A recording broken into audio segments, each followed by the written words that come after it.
पंतप्रधान नरेंद्र मोदी अचानक लेहच्या दौऱ्यावरती गेलेले आहेत। भारत चीन सीमावादाच्या पार्श्वभूमीवर मोदींचा हा लेह दौरा अनेक अर्थांनी महत्त्वाचा मानला जातोय। मोदींसोबत chief of defence staff general Bipin Rawat सुद्धा लेह विमानतळावर दाखल झाले आहेत। मोदींच्या या दौऱ्यानिमित्त लेह परिसरात अत्यंत कडेकोट बंदोबस्त तैनात करण्यात आलेला आहे। प्रशांत कदम आपल्याला पुन्हा एकदा महत्त्वाची माहिती देत आहेत। प्रशांत, अत्यंत गुप्त ठेवण्यात आलेला होता हा दौरा आणि खरं तर खूप महत्त्वाचा म्हणायला हवा या परिस्थितीमध्ये।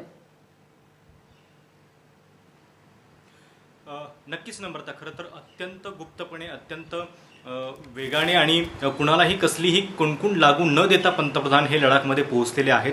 काल दिल्लीच्या वर्तुळामध्ये जी चर्चा होती ती अशी होती की संरक्षण मंत्री राजनाथ सिंह हे कदाचित लडाखला भेट देऊ शकतील आणि त्यांच्यासोबत chief of defence staff Bipin Rawat आणि लष्कर प्रमुख असतील। मात्र आज सकाळी अचानक अशा बातम्या यायला सुरुवात झाली की पंतप्रधान नरेंद्र मोदी त्या ठिकाणी पोहोचू शकतील आणि जोपर्यंत मीडियाला याचा अंदाज लागत होता तोपर्यंतच अवघ्या काही मिनिटांमध्ये हे स्पष्ट झालं की पंतप्रधान मोदी हे त्या ठिकाणी पोहोचलेले देखील आहेत।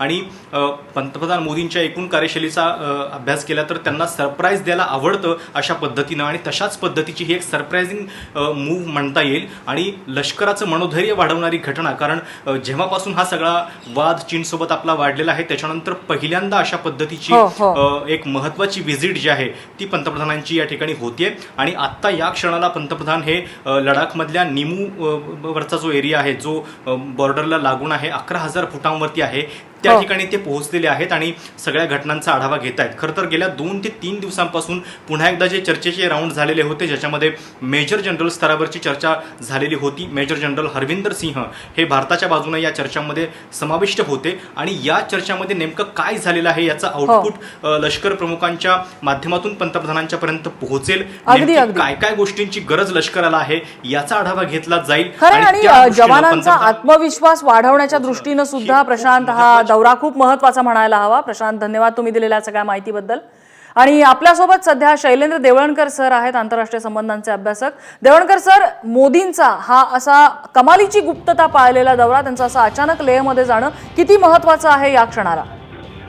मला असं वाटतं की हा निश्चितपणे मास्टर स्ट्रोक ज्याला म्हणता येईल हा आहे आणि आत्ताची जी भारत आणि चीन मधली एकूण संघर्षाची परिस्थिती बघता त्या दृष्टिकोनातनं हा दौराची जी आखणी केली गेलेली होती त्या संदर्भातली गुप्तता पाळली जाणं हे स्वाभाविक होतं। परंतु याच्यामधनं मला असं वाटतं नम्रता की काही महत्त्वाचे संकेत मिळत आहेत आणि हे संकेत जे आहेत ते असे आहेत की आता भारत आणि चीनवरचा मधला जो संघर्ष आहे सीमेवरचा हा इतक्या लवकर हा निवळेल अशी शक्यता आता वाटत नाहीये। आपण याच्यातनं हे चीनला अत्यंत कडक असा संदेश देतो आहोत की चीनच्या कोणत्याही कुरापतींचा सामना करण्यासाठी आता आपण तयार आहोत आणि ज्या पद्धतीची तयारी ही गेल्या काही दिवसांपासून आपण सीमेवरती केलेली आहे, मग तिथं तोफा असतील, रणगाडे असतील, त्याचप्रमाणे जमिनीवरनं आकाशात मारा करणारा आकाश सारखं क्षेपणास्त्र असेल जे आपण तैनात केलं आहे।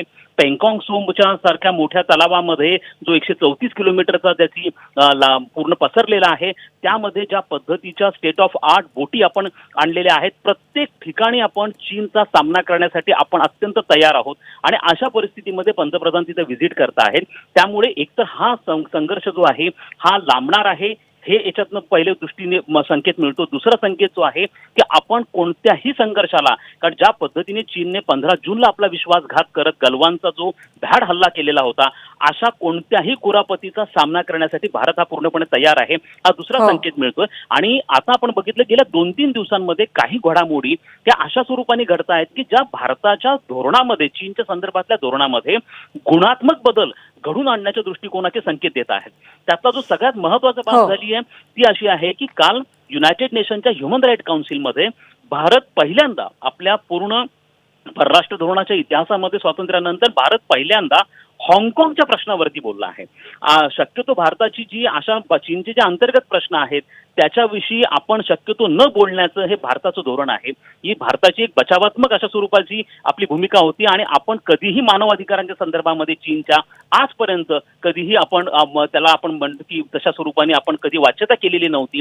परंतु काल आपण युनायटेड नेशनच्या ह्युमन राईट काउन्सिलच्या सभेमध्ये भारताने हाँगकाँग विषयी ज्या पद्धतीने चीनने राष्ट्रीय सुरक्षा कायदा हाँगकाँगमध्ये इम्प्लिमेंट केलेला आहे आणि त्यांची जी ऑटॉनॉमी आहे ती ऑटॉनॉमी पूर्णपणे खारिज करण्याच्या प्रयत्नामध्ये चीन आहे त्याच्या विरोधामध्ये भारत पहिल्यांदा बोलला।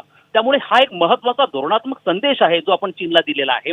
त्याचप्रमाणे जे 59 ऍप्लिकेशन बॅन केले होते त्यानंतर ज्या पद्धतीचं समर्थन, आंतरराष्ट्रीय समर्थन भारताला मिळायला लागलेलं आहे. अमेरिकेने ह्या 59 ऍप्लिकेशन बॅन केल्याचं उघडपणे कौतुक केलं. त्यानंतर हुवाई सारख्या चायनीज कंपनीला अमेरिकेने नॅशनल सिक्युरिटी थ्रेट म्हणून घोषित केलेलं आहे. आणि आता हाँगकाँगच्या प्रश्नावरनं 29 देश एकत्र आलेले आहेत. या सगळ्या गोष्टी हे दर्शवत आहेत की चीनच्या अडचणी वाढायला लागलेल्या आहेत आणि अशा वेळेला आपण त्यांना हा पण संदेश देतोय की आम्ही लष्करी दृष्ट्या देखील तुमच्याशी दोन हात करायला तयार आहोत. त्यामुळे मला असं वाटतं की सैन्यांचं स्ट्रॅटेजिकली सामरिक दृष्ट्या ही खूप महत्वाचं मानायला लागेल भारताने असा पवित्रा घेणं हे. देवळणकर सर तुम्ही राहाच आपल्यासोबत निवृत्त लष्करी अधिकारी ढगे सर सुद्धा आहेत, लेफ्टनंट कर्नल ढगे आहेत आपल्यासोबत. ढगे सर, पंतप्रधानांनी अशा परिस्थितीमध्ये ज्यावेळेला भारत चीन तणाव अगदी शिगेला पोहोचलेला आहे अशा परिस्थितीमध्ये लेह सारखा भाग ज्या ठिकाणी हे टेन्शन्स आहेत तिथे जाणं जवानांचं मनोबल उंचावण्याच्या दृष्टीने किती महत्वाचा आहे हा दौरा? नक्कीच पंतप्रधान नरेंद्र मोदी यांचा हा दौरा जवानांचं मनोधैर्य उंचावण्यासाठी तर नक्कीच फायद्याचा त्या ठिकाणी ठरणारच आहे. पण याच्या पलीकडे सुद्धा या दौऱ्याचे वेगवेगळे अर्थ आपल्याला काढता येतील. गेल्या काही दिवसांच्या चर्चेमध्ये वेळोवेळी आपल्या सुद्धा कार्यक्रमांमध्ये असा सूर निघाला आणि त्या ठिकाणी मी स्पष्ट त्या ठिकाणी सांगितलं होतं की हा फक्त गलवान खोऱ्यातला किंवा त्या ठिकाणचा फक्त लिमिटेड अशा प्रकारचा हा संघर्ष नाहीये. यामध्ये चायनाची जी आहे दूरदृष्टी त्या ठिकाणी आहे, पण त्याहून महत्वाचं भारतानं सुद्धा जे आहे जशास तसं उत्तर ज्याला म्हणतात, म्हणजे फक्त रिॲक्शनरी पॉलिसी म्हणून त्या ठिकाणी नाही तर भविष्याच्या दृष्टिकोनातून सुद्धा जो आहे भारत जशास तसं उत्तर देण्यासाठी जे आहे मग आपलं त्या ठिकाणचं सैन्य असेल, त्याचबरोबर इन्फ्रास्ट्रक्चर बिल्टअप असेल. आणि फक्त तितकंच नाही तर फक्त म्हणजे शब्दांपुरतं नाही की प्रधानमंत्री नरेंद्र मोदी हे जातीनं लक्ष देऊन आहेत. माझ्या मते आजच्या या दौऱ्यावरून खऱ्या अर्थानं जातीनं लक्ष देऊन काय असतं हे त्या ठिकाणाहून ठरतं. दुसरी महत्वाची गोष्ट, त्यांच्यासोबत CDS आहेत, चीफ ऑफ डिफेन्स स्टाफ, अतिशय महत्वाचं असं पद. आणि जर मागच्या 60-70 वर्षांचा भारताचा सामरिक इतिहास पाहिला तर वेगवेगळ्या युद्धांमध्ये एक आपली जी कमतरता राहिली होती that is coordination between air force आणि आपलं आर्मी यांच्यामध्ये कमतरता बऱ्याच वेळेस जी आहे समन्वयाची जी आहे ती जाणवत होती आणि या CDS पदाद्वारे आता ती कमतरता आपल्याला भरून काढायची आहे.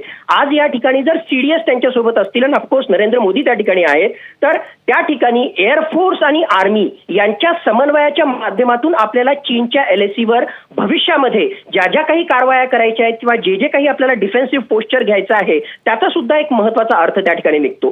तिसरी महत्वाची गोष्ट, आतापर्यंत जर आपण पाहिलं तर मागच्या दशकामध्ये ऑन अन ॲव्हरेज 300हून जास्त भारत चीन सीमेवर ज्याला आपण ट्रान्सग्रेशन म्हणतो, म्हणजे थोडक्यात चीनच्या सैनिकांनी जे आहे एक प्रकारे घुसखोरी केल्याचे जे प्रकार ऑन अन ॲव्हरेज एका वर्षामध्ये 300हून जास्त दिसत होते. मग नेहमीसारखं आपलं धोरण काय होतं की त्याचा जे आहे विरोध करणं, त्यांना थोडंसं मागं ढकलणं. पण यावेळेस 15 आणि 16 जूनची जी घटना घडली ज्यामध्ये दुर्दैवानं आपले 20हून जास्त जवान जे आहेत शहीद झाले आणि त्यांचे सुद्धा भरपूर आपण मारले, एक न्यू हाय नॉर्मल जे आहे त्या ठिकाणी डेव्हलप झालं होतं. आणि खऱ्या अर्थानं फक्त आम्ही जे आहे रिॲक्शनरी पॉलिसी देणार नाही तर भविष्यासाठी सुद्धा आम्ही पूर्णपणे तयार आहोत अशा प्रकारचा एक प्रकारचा संदेशच भारताच्या पॉलिटिकल, त्याचबरोबर आर्म फोर्सेस तर त्या ठिकाणी नेहमीच तयार आहे, पण एक पॉलिटिकल विल आपण ज्याला म्हणतो, राजकीय इच्छाशक्ती, त्या राजकीय इच्छाशक्तीचा परिचय सुद्धा दिला. आणि फक्त सामरिक दृष्ट्याच नाही तर ज्याला आपण म्हणतो कॉम्प्रिहेन्सिव्हली ऑलराऊंड पद्धतीनं मग इकॉनॉमिक मेजर्स असतील, आंतरराष्ट्रीय दबाव असेल आणि सायमल्टेनियसली सामरिक दृष्ट्या खऱ्या अर्थानं